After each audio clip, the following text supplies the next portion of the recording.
Every morning started the same way, with pain. It was mild at first, but it slowly increased as I tried to get out of bed. I bit my lip, leaned on the bedside table, and finally stood up. My knee had become a real torture in the last few months. The doctor said it would only get worse without surgery. $82,000 was the amount I'd been saving for the past 3 years. The money was in a special account, untouchable, as I had thought until last night. My name is Marilyn Welch. I am 67 years old, and I lived alone in a large house in Thousand Oaks, California. A house that my husband Forrest and I bought 30 years ago when he got a promotion in his engineering firm. We were happy then, a young family with a growing son moving into an upscale neighborhood. Now the house seemed too spacious for one widow. A heart attack had taken Forrest 5 years ago, and since then life had been a strange struggle with loneliness and frustration. Making myself a cup of strong tea, I slowly lowered myself into a chair by the window overlooking the backyard. Forrest liked to work there on weekends, building the pergola, installing the sprinkler system, setting up the barbecue area. He was an excellent civil engineer, respected by his peers and appreciated by his clients. After his death, I kept every dollar of our combined savings, except for what went to housekeeping and my modest needs. And of course, to support Baxter. Our only son, Baxter, worked as a regional director for a pharmaceutical company. He had been married for almost 20 years to Audrey, who worked as an accountant in a prestigious law firm. They had 2 children, Evelyn, 17, and Griffin, 15. They lived in the trendy Thousand Oaks neighborhood, only 20 minutes from me, in a house that cost twice as much as mine. Baxter had a sporty Audi, Audrey had a brand new BMW, and the kids went to an expensive private school. Any outsider would say their finances were in order. The phone rang at 9 a.m. sharp. I already knew who it was. "Good morning, Mom." Audrey's voice sounded sweet, as it always did when she needed something. "How are you feeling today?" "Tolerable," I answered, rubbing my knee. "The knee is bothering me, but I'm managing." "Oh, it's awful," she said without a trace of sympathy in her voice. "Listen, we're in a bit of a jam. Evelyn needs a new laptop for school, one that's good for design programs. She and her class are doing some kind of project." I stopped listening to the details. This conversation had been repeated with different variations for years. A new laptop, a trip to a seminar, special sports equipment for Griffin, a home makeover. "We'd buy it ourselves, of course," Audrey continued, "but we're on a tight budget this month. Baxter put money into a new project at work, and we've had to—" "How much?" I interrupted her. "3,000 would be ideal," she answered quickly. "But if that's too much—" "I'll see what I can do," I said, knowing that was the answer they were expecting. "You're the best, Marilyn. We just adore you." As soon as the call ended, I sighed heavily. When did it start? When did my son and his wife decide that I only existed to financially support their lifestyle? First, it was small loans that were never paid back. Then larger amounts for important things. A down payment on a house, money for the kids' private school. I never said no. Forrest always said, "What are we working for, if not to provide a good life for our son?" But Forrest didn't live to see us turn from parents into ATMs. I got up from the couch, wrinkling my aching knee, and walked over to the dresser. There were pictures lined up on it. Here was Forrest on our wedding day tall, with dark hair and clear eyes. Here was Baxter at his graduation from the university, his face shining with pride.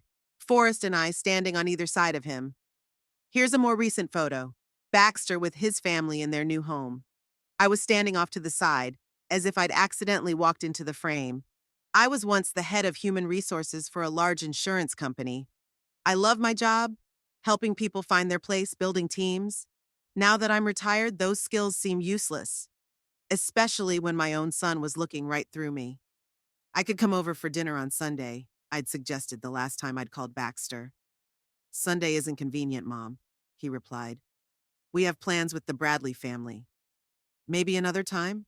Bradley family. Baxter's coworkers with whom they often spent time. And I wasn't part of the family when it came to plans. I was a separate category that required special time in their busy schedules. In the mailbox, I found an electric bill and flyers. No handwritten cards, no personal letters. Just business, as Forrest would say. He always had a habit of quoting old movies. I made lunch in my spacious kitchen, which had once been filled with noise and laughter during family dinners. Now it was quiet. I ate a chicken salad, washing it down with water and lemon. The doctor had insisted on a diet before surgery. No extra weight, no pressure on my knee. Surgery. All thoughts came back to her. 3 years of saving for a rainy day, giving up small pleasures like new clothes or weekend trips with girlfriends. $82,000 in a special account. Knee endoprosthetics were expensive, especially when you want the best surgeon and quality rehab. And no insurance to cover the full cost, of course. After lunch, it was time for my daily trip to the grocery store. Even with a sore knee, I forced myself to get out of the house every day. The doctor had said movement was necessary, though in moderation. I picked up the cane Forrest had carved for me the year before he died. "You'll be the most stylish grandmother in Thousand Oaks," he joked at the time, not knowing that the cane would become my constant companion much sooner than we expected. At the supermarket, I met Dorothy Phelps, my former coworker at the insurance company. We exchanged news, and the conversation inevitably turned to families. "My Timothy is coming this Saturday with the grandchildren," Dorothy said proudly. "They're staying all Sunday. Timothy wants to fix my leaky roof on the garage." I nodded and smiled, not mentioning that Baxter had only been to my house 3 times in the last year, and each visit lasted no more than an hour. "How are yours?" Dorothy asked. "Is Baxter still busy in his high position?" "Yes, very busy," I replied. "They have a lot of projects going on right now." I didn't mention that my grandchildren barely said hello to me when we met. That Evelyn had rolled her eyes once when I offered to teach her how to bake a traditional apple pie from my grandmother's recipe. About Griffin staying on the phone the entire time he was at my house. "They're so busy, modern kids," Dorothy said, as if reading my mind. "They're not like they were in our time." "Yes, very different," I agreed. When I got home, I noticed that I had forgotten to check my mail from the morning. I turned on the computer, another thing I'd had to learn since Forrest died. He'd always been into technology and finances. "You don't need to fill your head with those things, honey," he used to say. I let him take over, and then I was left alone, practically helpless in the face of the modern world. I had to learn quickly. I was now pretty good on the computer, able to check email, look at bank accounts, even use social media to keep up with my son and grandchildren, because they didn't tell me much directly. I opened the banking app to see how much money I could safely allocate for a new laptop for Evelyn. I went to the special account page for the transaction and froze. Instead of $82,000, the account displayed only $1,783.20. There must be a mistake. I refreshed the page. The numbers hadn't changed. I checked the transaction history. 3 days ago, Tuesday, $80,000 was withdrawn from the account. The recipient was Baxter Welch. The world around me began to spin. I gripped the edge of the desk, trying to regain my breath. It was impossible. Baxter couldn't. He knew that money was for my operation, knew how long it took me to raise it. He knew that without the surgery, I wouldn't even be able to walk anytime soon. But the numbers on the screen didn't lie. $80,000. Gone. With trembling fingers, I dialed Baxter's number. He didn't answer. Of course he didn't. I called Audrey. No answer either. What was going on? They always answered when they needed something from me. I called the bank, barely containing the panic in my voice. "It was an online banking withdrawal, Mrs. Welch," the bank teller explained. "It was made using your username and password. The recipient is Baxter Welch, your authorized representative at the bank." Yes, I made Baxter my authorized representative after Forrest died, in case something happened to me. But I never gave him my online banking passwords. Although, he did help me set up a new cell phone once. That must have been when— "Can I cancel the transfer?" I asked, already knowing the answer. "Unfortunately, no, Mrs. Welch. The transfer was authorized from your account and the recipient has already withdrawn the money." I thanked the clerk and hung up, feeling a wave of not only fear, but anger. My knee throbbed with pain, as if reminding me of the betrayal. My son, my flesh and blood, had stolen the money for my surgery. What could have been so important that he dared to do this? The computer screen still had the banking application open. $80,000. Gone. along with my hope for a life without pain, along with the last illusions that I was anything more than a funding source for Baxter. I looked at the picture of us all standing together outside their new house. I'm on the edge, like a stranger. Maybe that's just the way it is. Maybe I've long been a stranger in my own son's life. I hardly slept that night. Every time I closed my eyes, I saw the numbers on the screen, $1,783.20 instead of $82,000. The pain in my knee intensified, as if in time with my anxiety. By morning, I decided I had to talk to Baxter personally, to hear his explanation. Perhaps there had been some terrible mistake, or he had a real emergency that he just hadn't had time to tell me about. After a sleepless night, I got up earlier than usual, popped a pain pill, and started calling Baxter. First to his cell phone, no answer. Then his home phone, also no answer. I dialed his office number, and the receptionist with the perfect voice told me that Mr. Welch took a few days off for personal reasons. So he was indeed unavailable. But why? And where? I found Audrey's number, though I rarely called her directly. Marilyn? Audrey's voice sounded surprised and a little wary. Is something wrong? I need to talk to Baxter, I said, trying to keep my voice steady. It's urgent. A pause. Too long. He can't come to the phone right now, she finally answered. He's busy. Busy doing what? My voice became sharper. Audrey, yesterday I discovered that $80,000 had disappeared from the account where the money for my operation was deposited. The beneficiary is Baxter. I want to know what's going on. Another pause. Marilyn, listen. Her voice softened, almost ingratiating. I'm sure Baxter will explain everything to you when he gets back. This really isn't a good time. When he gets back from where? I insisted. I have to go, Audrey said quickly. I have another call to make. Baxter will get back to you later. She hung up before I could say anything else. I sank down on the couch, clutching the phone in my hand. Something was wrong, very wrong. I'd spent the entire day waiting for Baxter to call. I tried to distract myself. I cleaned the house as much as my knee would allow, made dinner, even started rereading my favorite book, but I couldn't focus. By late afternoon, I gave up and called Baxter again. The phone switched to voicemail after a few beeps. The next day came and still no call. I called his office again, and this time the receptionist confirmed that Mr. Welch is on vacation until the end of the week. 5 days. He took 5 days of vacation and didn't tell me. By noon on the third day, after discovering I was missing, I decided I couldn't sit around and wait any longer. Despite the pain in my knee, I got dressed, grabbed my cane, and hailed a cab to Baxter's house. The driver was a silent, middle-aged man, which was fine with me. I didn't feel like talking. Baxter and Audrey's house looked empty when the cab stopped outside it. I paid the driver and, leaning on my cane, walked slowly to the door. The bell went unanswered. I knocked, then called out to them. Silence. Looking for Welch? Came a voice from the neighboring property. An elderly man was watering the flowers. They left a few days ago, said they wouldn't be back until next Tuesday. Do you know where they went? I asked. On vacation somewhere. The man shrugged. Audrey had said something about islands. Seemed pretty far away. I thanked him and hailed another cab. Islands. Far away. $80,000. When I got home, I sank heavily onto the couch, massaging my knee. It hurt worse than usual after that useless trip. I should have taken some painkillers, but first I decided to call Baxter again. The result was the same. Voicemail. I tossed the phone on the couch and turned on the computer.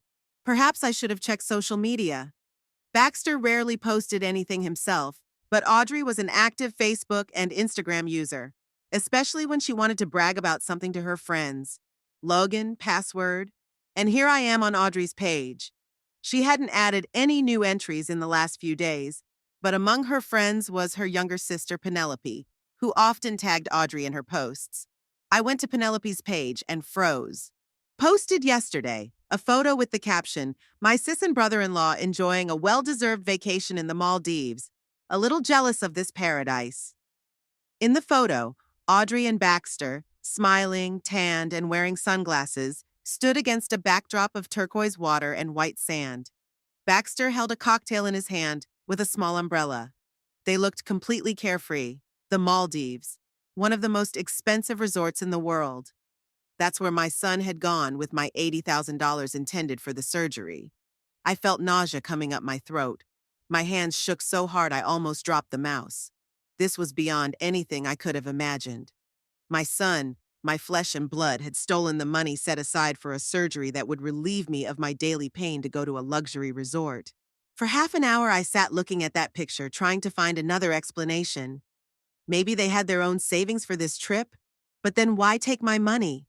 And why now, when my surgery was only 3 weeks away? I picked up the phone and dialed Baxter's number again. 6 rings, and it went to voicemail again. It was the 10th call in 2 days. He was definitely avoiding me.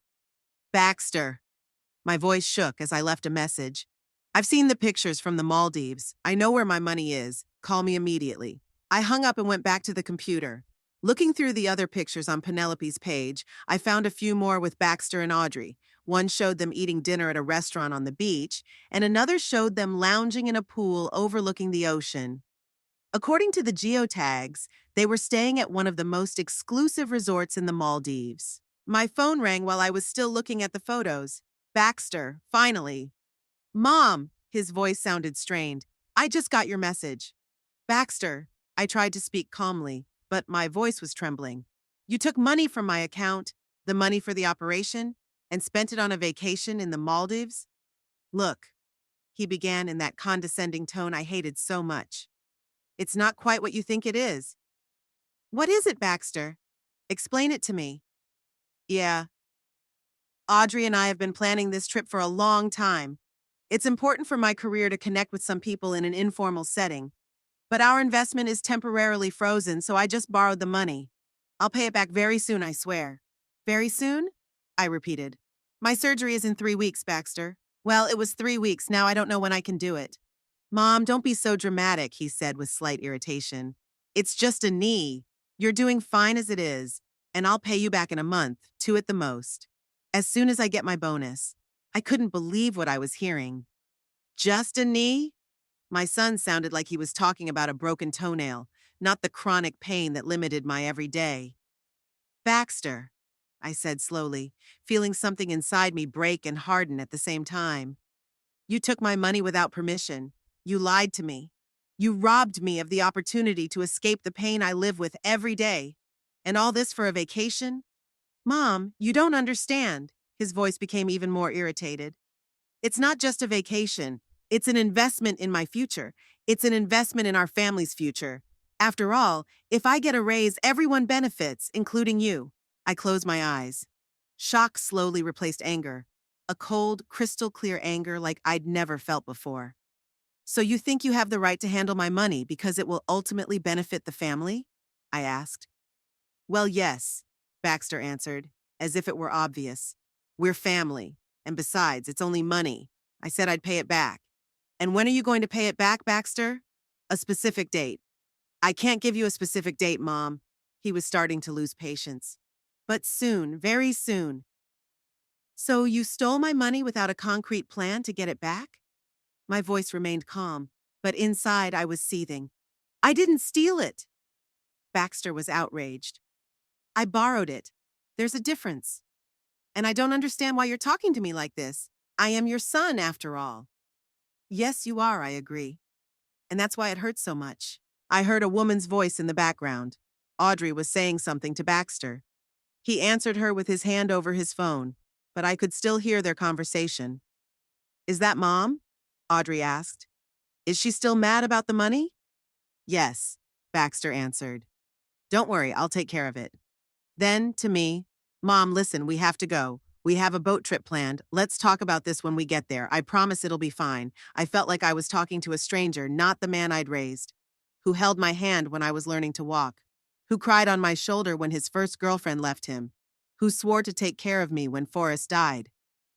Of course, Baxter, I said finally. Enjoy your tour. I hung up the phone and sat for a long time, staring at the phone's extinguished screen. I felt as if I'd been betrayed on some fundamental level, like everything I'd believed about my family had turned out to be a lie. But I could no longer afford the luxury of blind faith. Baxter had made it clear that he was in no hurry to return the money.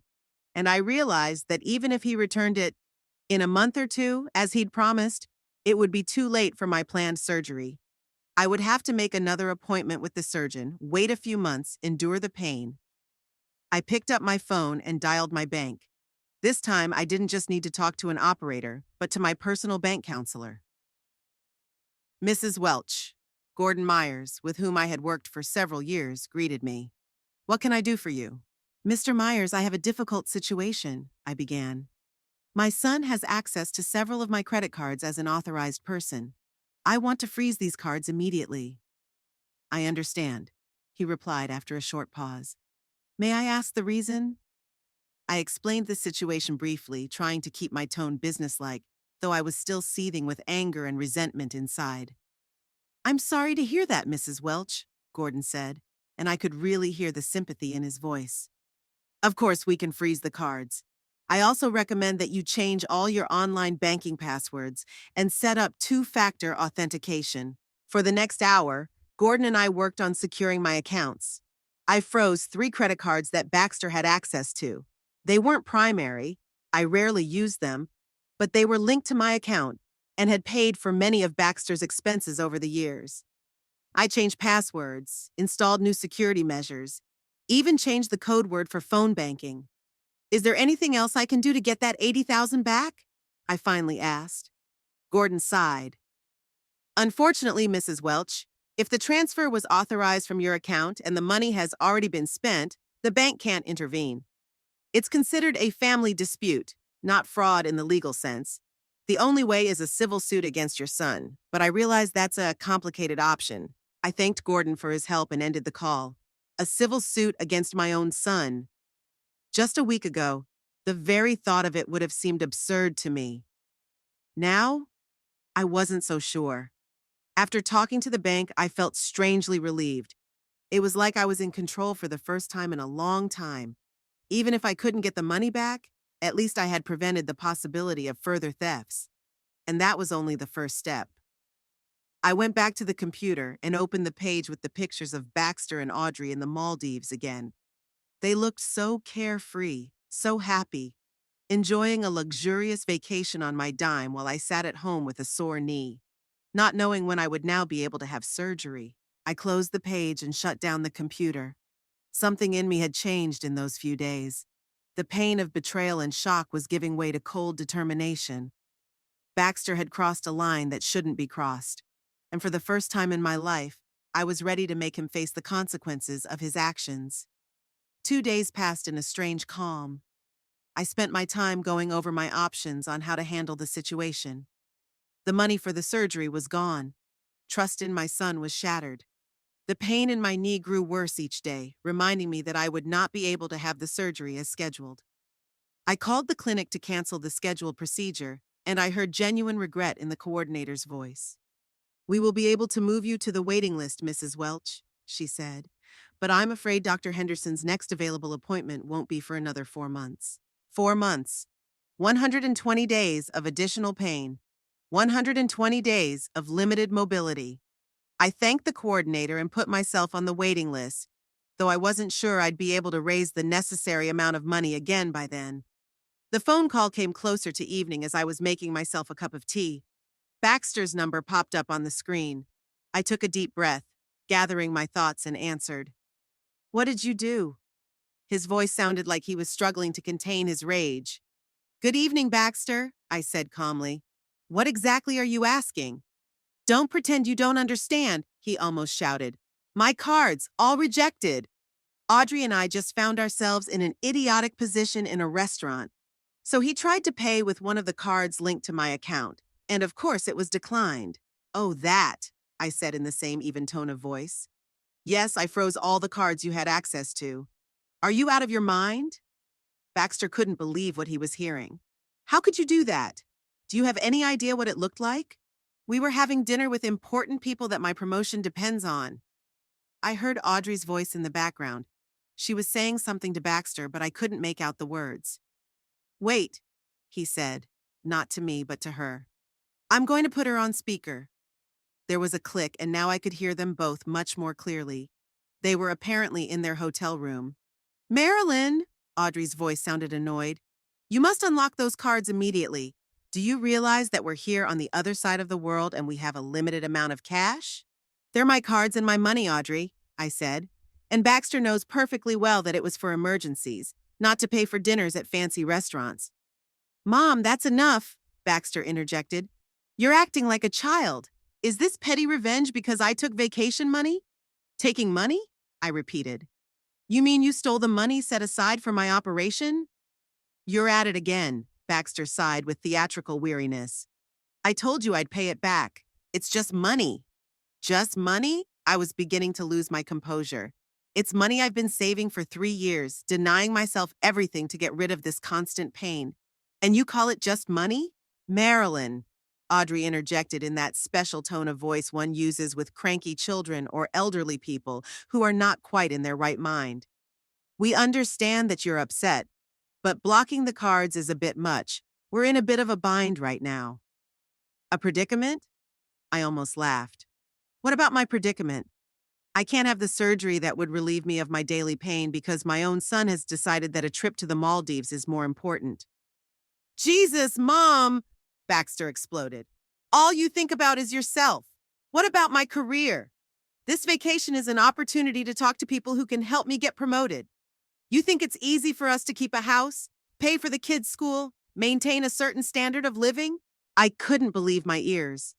Baxter, who made several times my salary, even in the best years of my career, sounded like he was barely making ends meet. Baxter, you have a 6-figure salary, I reminded him. Audrey's income is great too. You're not poor. You don't understand anything about modern life, Audrey interjected.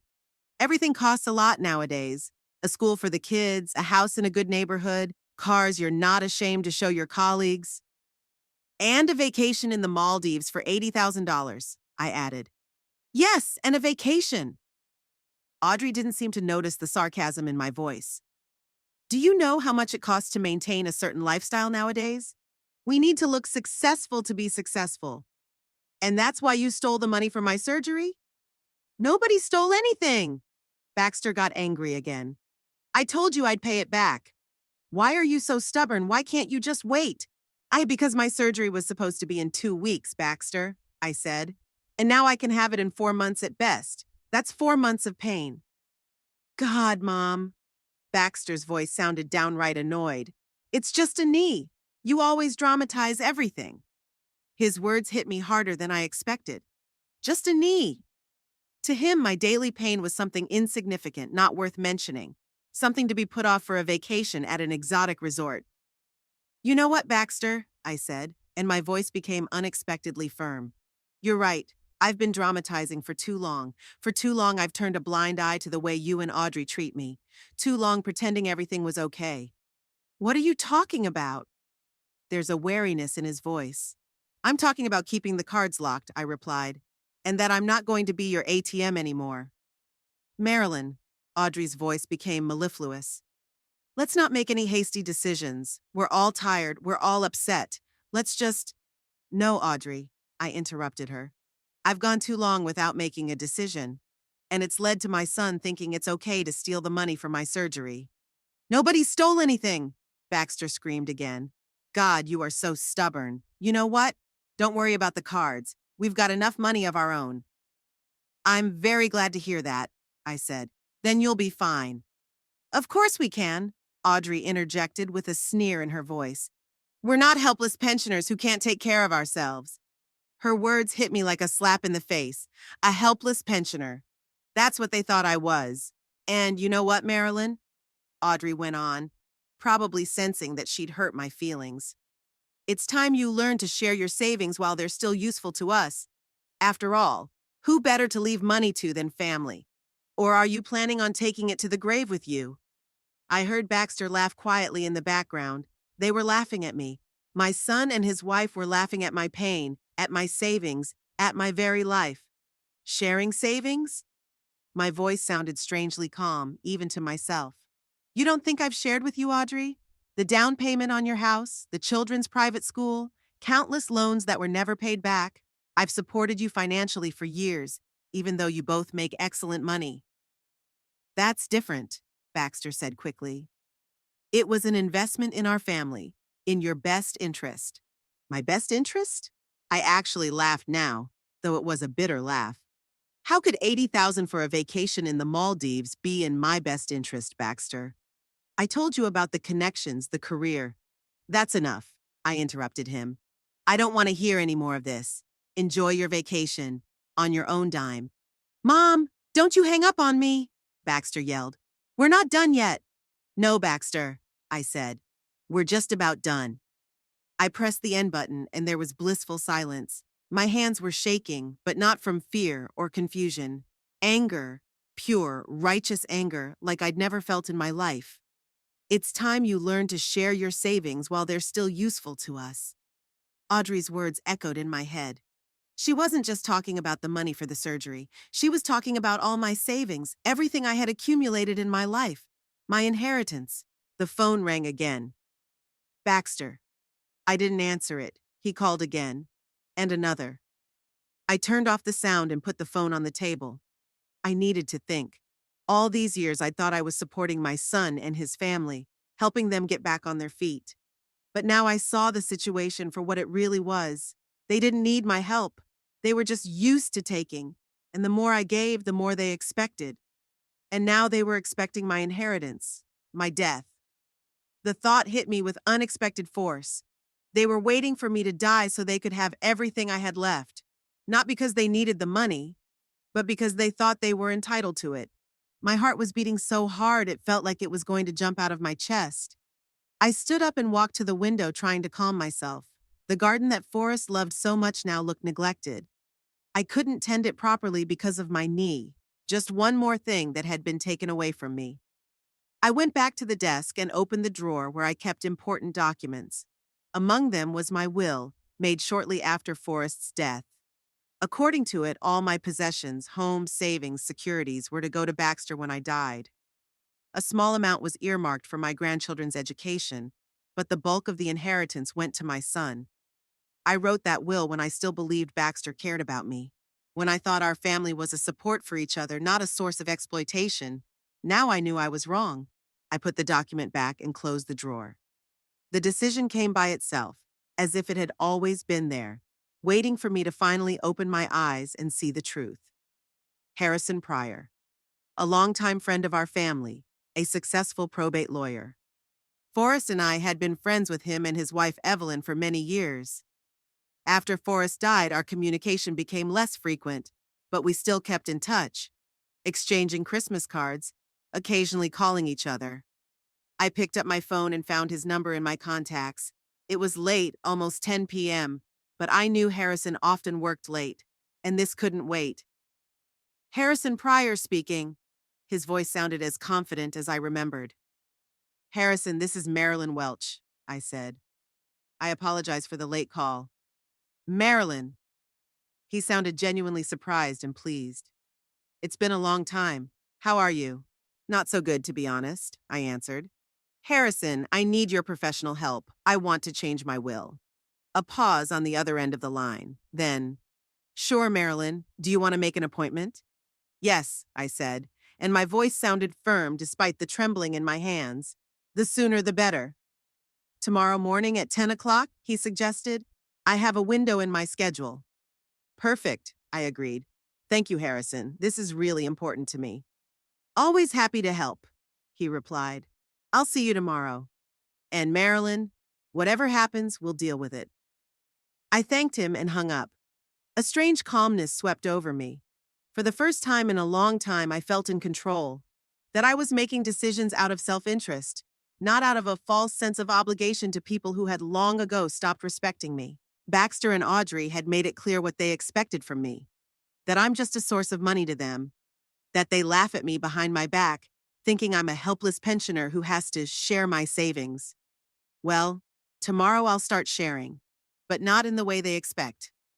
Harrison Pryor's office was located in an elegant building in downtown Towson Oaks. Despite the early morning hours, a young woman with neat hair was already sitting at the reception desk, and she smiled welcomingly at me. Mrs. Welch, Mr. Pryor is expecting you. Let me show you out.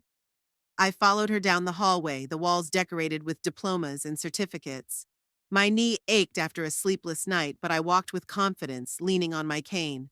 Harrison stood up from his desk as soon as I entered his office. The years had not changed him much.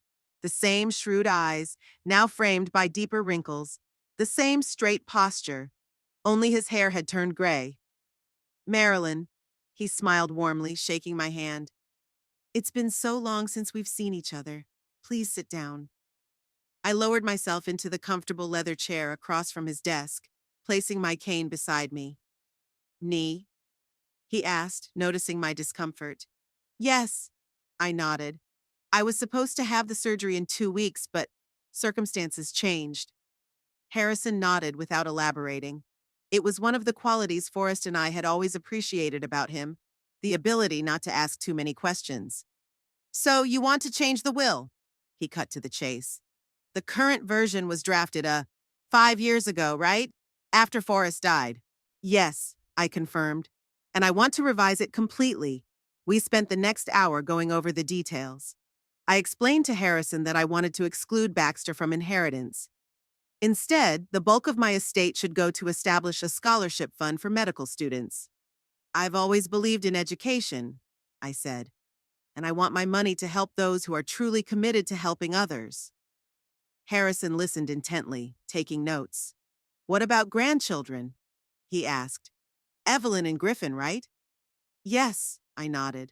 I want to leave them 20% of my savings, but on the condition that they don't have access to that money until they're 25 years old. That's a reasonable solution, Harrison agreed. Many people make such clauses so that the heirs have time to grow up and use the money wisely. And there's one more condition, I added. Baxter and Audrey must not have any access to the money, no management of the trust on behalf of the children. Harrison looked at me more closely. Marilyn, I'm not going to ask what happened between you and Baxter, he said carefully. But as your lawyer and friend, I need to make sure you're making this decision thoughtfully. Changes like this, they could cause serious conflict in the family. I told him the short version of the story. The money for the surgery, the Maldives, the phone call during which Baxter and Audrey had revealed their true feelings toward me. I understand. Harrison nodded gravely when I finished. I'm sorry to hear that. Forrest would be upset. The mention of my husband sent a wave of emotion through me. What would he say if he knew what his son had done to me?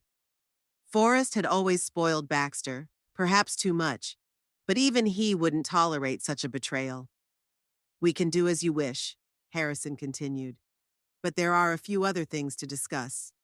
First, Baxter might contest the will after your death. In such cases, children sometimes win, especially if they can prove that the parent changed the will under stress or in a state where he couldn't make rational decisions. I'm of sound mind and good judgment, I said firmly, and I'm willing to undergo any kind of examination to prove it. Good, Harrison nodded. We'll include an independent psychiatrist report with the will. That will strengthen our position. Second, the scholarship fund. We need to choose an institution to administer it. I have some solid options. We discussed the details of the fund, which university would administer the funds, the criteria for selecting scholarship recipients, the amount of annual payments. Harrison patiently explained all the legal nuances, and I listened carefully, asking questions. It was important to get this right. I'll have the paperwork ready by tomorrow, Harrison said when we were done. You'll need to come to sign them in front of a notary, and don't forget to bring your ID. Before leaving, Harrison held my hand in his. Marilyn, as a friend of the family, I just want to make sure you don't make this decision in haste. It will change your relationship with Baxter forever. Our relationship changed the moment he stole the money for my surgery, I replied. I'm just accepting reality as it is. The next day, I went back to Harrison's office and signed a new will. Dr. Elizabeth Howard, a psychiatrist with 30 years of experience, interviewed me and confirmed that I was fully competent and making informed decisions. Her report was attached to the paperwork. It's done, Harrison said when the last signature was affixed. A copy of the will be kept in our office. The original I recommend to keep in a safe place. In a safe deposit box, for example. Thank you, Harrison, I shook his hand, for everything. I hope Baxter will come to his senses, he said. Maybe this will be a lesson to him. I nodded, not sharing his optimism. Recent events had shown me what my son had really become. A week after the change of will, I received a message from Baxter that he and Audrey had returned from the Maldives. No apology, just a quick, "We're home. We need to talk." I didn't reply. I had nothing to say to him. Instead, I focused on preparing for the surgery ahead. The financial advisor helped me put together a new savings plan. I might be able to raise the necessary amount in a year if I was very frugal. It meant 12 more months of pain, but at least now I had a goal. Baxter started calling 2 days after I got back. Rarely at first, then more and more. I didn't answer. Then the messages came. First demanding, then threatening, finally almost begging. I read them, but I didn't respond. Audrey tried to contact me too, through messages, through email, even asking mutual friends to call me. I politely replied to everyone that I was focused on my health right now and wasn't ready to communicate. 2 weeks after their return, Baxter showed up on my doorstep. I saw his car through the window and didn't answer the door. He called, knocked, even yelled, but I remained adamant. Finally, he left, leaving a note demanding I call him back. 3 more days later, when I returned from the store, I found Baxter sitting on my porch steps. He didn't look too good, a wrinkled suit, circles under his eyes. "Mom," he stood up when he saw me. "We need to talk." I walked past him to the door and pulled out my keys. "Mom, please." He sounded desperate. "I know what I did was wrong. Let's just talk." I stopped, then turned to him. "Okay, Baxter, let's talk." We went into the house. I offered him tea, but he declined. "Mom," he began, sitting across from me in the living room. "I understand that you're angry about the money. What I did was stupid. But I'll pay it back, I swear. I was promised a bonus next quarter, and the first thing I'll do is give you that 80,000, with interest." "It doesn't matter, Baxter," I said calmly. "What do you mean it doesn't matter?" He looked genuinely surprised. "You were going to have the surgery. I'll fix it, I promise." "It's not about the money," I said. "It's about you showing me what I am to you. A funding source, not a mother, not a person who is respected and cared for." "That's not true," he objected. "Of course I care about you. I just made a mistake." "A mistake is when you accidentally get the wrong change at the store," I said. "You deliberately stole the money you had set aside for the surgery, knowing how much I needed it. And then you spent it on a vacation. And when I tried to talk to you about it, you and Audrey mocked me." Baxter lowered his eyes. "We weren't mocking. It was a misunderstanding. And we both regret that conversation." "Regret it because I froze the cards?" I asked. "Or because you realized what you did was wrong?" He didn't answer, and that was more eloquent than any words. "Baxter, I've changed my will," I said finally. "What?" He looked up at me. "What do you mean?" "I've disinherited you," I said, my voice still calm. "Most of my estate will go to establish a scholarship fund for medical students. Evelyn and Griffin will each get 20% of my savings, but not until they turn 25. Baxter looked at me as if I were speaking an unfamiliar language. His face paled, his lips opened, but he didn't make a sound. "You can't," he finally said. "You can't do this." "I've already done it," I replied. "The papers are signed, notarized, legally flawless." "But it's not fair," his voice rose. "Because of one mistake, you're disinheriting me, your only son?" "Not because of one mistake, Baxter." I shook my head. "Because of the years you've treated me like an ATM machine. Because of the disrespect you showed me. Because of the way you taught your children to look past me. The Maldives was just the last straw." "It's Audrey, isn't it?" he suddenly asked. "She always spoke ill of you. It's her influence." "Don't pass the buck," I said firmly. "You're a grown man and you make your own decisions. And you're the one who took money out of my account." Baxter stood up and started pacing the room. His face was no longer pale. Now it was flushed with anger. "You can't do this," he repeated. "It's my money, my house. My father wanted me to have it all." "It's my money, Baxter," I objected calmly. "And my house. Forrest wanted me to be happy and taken care of. You violated that wish." "I'll contest that will," he threatened. "I'll prove you were out of your mind." An old woman out of her mind who doesn't know what she's doing. I didn't let the words hurt me, though they were like a knife in my heart. The will has an independent psychiatrist's report on my capacity, I said, but you can try, of course. You'll regret it, Baxter hissed. I'll sue. I'll tell everyone what a selfish, cruel woman you really are. That you never loved me, that you never cared about your family. Those words finally hit me. I felt tears coming to my eyes, but I held them back. Baxter, I said softly. I loved you from the moment I knew you existed. I loved you when you took your first steps, when you went to school, when you went to university. I loved you when you married Audrey, when your children were born. I loved you when I gave you money for the house, for the children's school, for all those emergencies you told me about. I loved you even when you stole the money for my surgery. I paused, looking him straight in the eye. But it was time to love myself too, to realize that I deserve respect, that I'm not just an ATM machine or an annoying nuisance. I'm a human being, Baxter, and I deserve to be treated accordingly. That's a touching speech. His voice oozed sarcasm. Did you practice it in the mirror, or was it your lawyer's idea?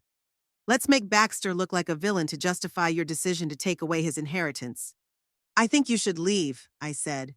We have nothing more to say to each other. Oh no, Baxter stepped toward me. We're not done yet. You can't just cut me out of your life. I'm your son, whether you want me to be or not. Yes, you are my son, I agreed. And that's not going to change. But the relationship between us is something we create through our actions, and your actions have brought us here. It's all about the money, isn't it? He grinned bitterly. You've always been stingy. My father told me how you watched every cent, how you made scandals over his spending. It was a lie, and Baxter knew it. Forrest never complained about my attitude toward money. On the contrary, he appreciated my practicality, which allowed us to save enough to live comfortably. I think you really should go. I stood up, signaling that the conversation was over. You'll regret this. Baxter headed for the door. When you're all alone, with no family, no support, when you need help and there's no one there for you. I'm already sorry, I said quietly, about not seeing the truth sooner. He turned sharply in the doorway. This isn't over, he threatened. I'm not going to let some medical school get what's rightfully mine. You'll hear from my lawyer. With those words, he walked out, slamming the door so hard that the glass shook. I sank slowly to the couch, feeling my knees shake. The adrenaline drained away, leaving me empty and tired. I did it. Told my son the truth. I protected myself, but then why did it hurt so much? I looked at the pictures on the dresser. Baxter the baby, smiling a toothless smile. Baxter the teenager with his first bicycle. Baxter the university graduate, proud and hopeful. Where and when did the boy I loved with all my heart turn into a man capable of stealing money for his own mother's surgery? The tears I had held back for so long finally came in floods.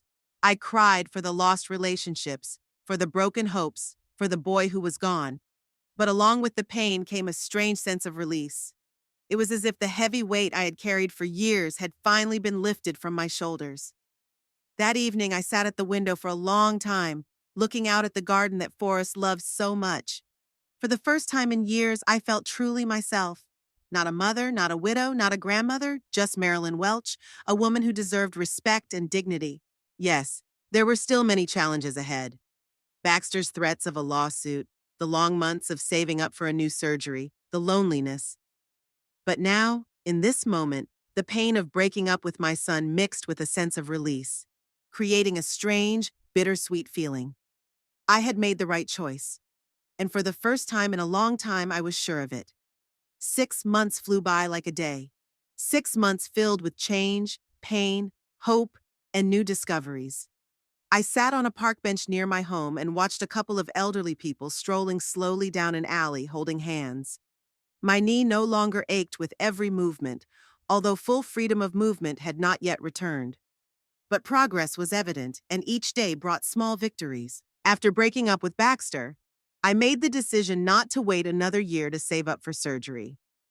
My neighbor Eleanor, whom we had become friends over the past few months, introduced me to her nephew, a financial advisor. He helped me make a plan. I sold some of the stock that Forrest had bought 20 years ago, took out a small loan against the house, and used the rest of my savings. It was enough to pay for the surgery, though not with the surgeon I'd originally chosen. The surgery was successful 3 months ago. The first weeks of rehabilitation were difficult: pain, limited mobility, dependence on others. But I had unexpected support. Eleanor helped with shopping and cooking. Dorothy, my former coworker, visited me regularly, bringing home baked goods and the latest news. Harrison Pryor, my lawyer and longtime family friend, arranged transportation to and from the hospital. And his wife Evelyn often called to just chat when I was feeling lonely. I didn't expect such support. For years, I had existed in a closed world where it was just me, Baxter, and his family. I had forgotten that outside of that narrow circle, there was a whole world of people willing to help if only you let them. Today was the first time I went to a book club meeting at the local library. Eleanor had been urging me for months, but I'd always found excuses. My knee hurt, or I wasn't in the mood, or I was just scared.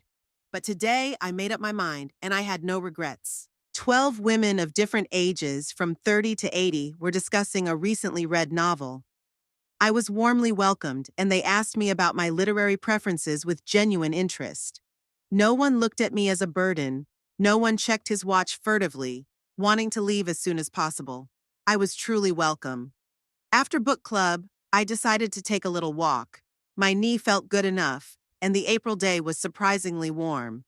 I reached the park and sat down on a bench, enjoying the sunshine and a new sense of freedom. I tried not to think about Baxter. He'd tried to contact me several times since we'd last spoken. He'd called me, sent me messages, but I didn't respond. His threats to sue were empty. Apparently, his lawyer had explained that there was little chance of winning the case.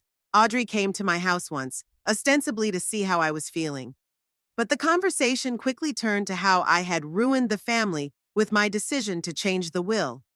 I politely but firmly asked her to leave and not come back. The grandchildren, I missed them. Despite their coldness the past few years, they were still part of my life, my blood.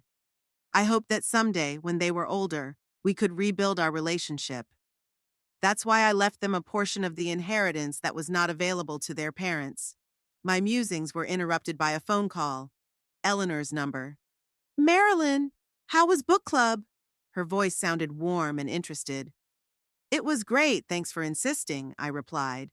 "Everyone was very nice." "I told you so," she laughed. "Listen, do you want to come over for dinner tonight? Nothing fancy, just pasta and wine. My brother Walter will be there. Remember I told you about him? He's recently widowed too." I hesitated. Social interactions were still difficult for me. But I promised myself I wouldn't hide behind the walls of my house anymore. "I'd love to," I said. "What time should I be there?" "7 would be perfect. And don't bring anything," Eleanor warned me. "Just come." The evening at Eleanor's was unexpectedly pleasant. Her brother Walter, a gray-haired gentleman with kind eyes and a gentle humor, told amusing stories from his practice. He had been a veterinarian before retiring. We laughed, discussed books, music, traveling. No one brought up painful topics. No one talked about money or family problems. It was just the warm, human contact I had missed all these years. Walter offered to walk me home, even though my house was only 3 blocks away. We walked slowly, chatting about nothing, and as we parted, he asked me out of the blue if I wanted to go to a classical concert with him the following weekend. I said yes, feeling a slight thrill I hadn't felt in years. At home, I couldn't sleep for a long time, thinking about how my life had changed during those 6 months. The pain and betrayal were still with me, but now they had faded into the background, giving way to new experiences and opportunities. The next 2 months flew by at a new pace: book club on Wednesdays, watercolor classes on Saturdays that I began attending at the local community center, regular walks with Eleanor and other neighbors. Walter became a frequent visitor in my life. We went to concerts, museums, just walking around, enjoying each other's company without any pressure or expectations. My knee continued to recover. I still used a cane for long walks, but could do without it in everyday life. The physical therapist was pleased with my progress and said I would soon be able to return to fully normal activity. Finances were slowly getting in order too. Without the constant loans to Baxter, I found that I could not only live comfortably on my pension, but even save a little. I began to plan something I had long dreamed of, but had always put off: a trip to Europe. Forrest had promised that we would go when he retired, but he didn't live to see it. Now I decided to fulfill that dream alone. The call from Baxter took me by surprise on a warm June afternoon. I was just planning my European itinerary, laying out maps and guidebooks on the kitchen table. When I saw his number on my phone screen, I felt my heart squeeze. 6 months without contact, and here he was reappearing in my life. After much thought, I answered, "Marilyn Welch here." My voice sounded neutral. "Mom?" Baxter's voice sounded uncertain, as if he didn't expect me to answer. "It's me." "Hello, Baxter," I said. "What do I owe you?" "Yeah, I was wondering how you were," he stammered. "It's been a while." "I'm fine, thank you," I replied. "I had knee surgery 3 months ago. I'm recovering." "Really?" He seemed genuinely surprised. "I'm happy for you. How, how did you pay for it?" Of course he was interested in the money. Some things don't change. "I found a way," I answered briefly. "Anything else?" A pause, then a deep sigh. "Mom, I'm in a difficult situation," he finally said. "There's been a restructuring at the company. My position, it's been cut." "I'm sorry to hear that," I said, and it was true. Despite everything that had happened, I didn't want to hurt my son. "I'm looking for a new job, but no luck so far," Baxter continued. "And we have a mortgage, school for the kids." Audrey's had her hours cut at her firm, too. I didn't say a word, already guessing where this conversation was going. "Mom, I know we've had our differences. He chose his words carefully, but we're a family, and right now I need your help. Temporarily, of course, just to keep me going until I find a new job." "How long?" I asked bluntly. 30,000 would be ideal, he answered quickly. "But I understand if you can't make that much. 20 would help a lot too." I closed my eyes. 6 months ago, I would have been looking to wire him money by now. I would have put off my own needs, abandoned my plans, just to help my son. But that day in the Maldives changed everything. "No, Baxter," I said calmly. "I'm not giving you any money."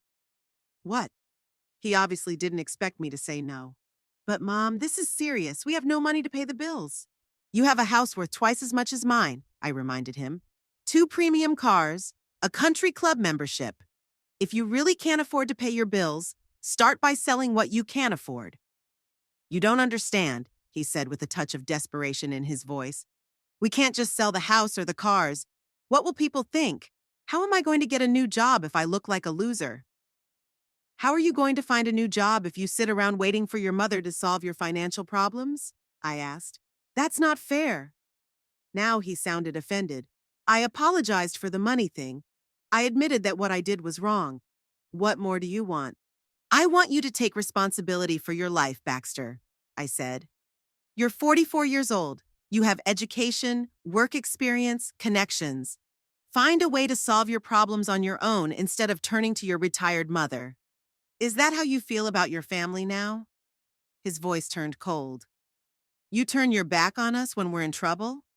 "No, Baxter." I tried to stay calm.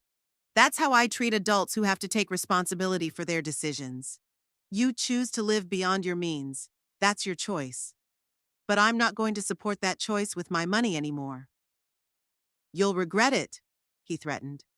"When we lose our house, when the kids have to leave their school, when we're on the street, you'll feel guilty for the rest of your life." "Baxter," I said tiredly, "you won't end up on the street. You have options: sell the house and buy something more modest, sell one of your cars, send your kids to a good public school instead of a private one. It's not the end of the world, it's just a lifestyle change." "You've changed," he said bitterly. "You never would have done this before."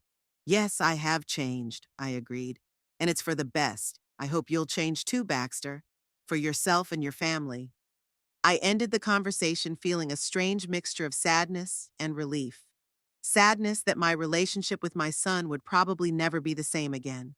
And relief that I was able to stay true to myself, my boundaries, and my new understanding of self-worth. A week later, I learned from mutual acquaintances that Baxter had sold one of the cars, and Audrey had taken a full-time job at a new firm. They were doing well. As I suspected, they didn't need my help. They were just used to counting on it. Preparing for a trip to Europe took up all my time and thought. I signed up for a basic Italian course, studied maps and guidebooks, and mapped out an itinerary. Rome, Florence, Venice, then Paris, and possibly London. 3 weeks of total immersion in art, history, culture.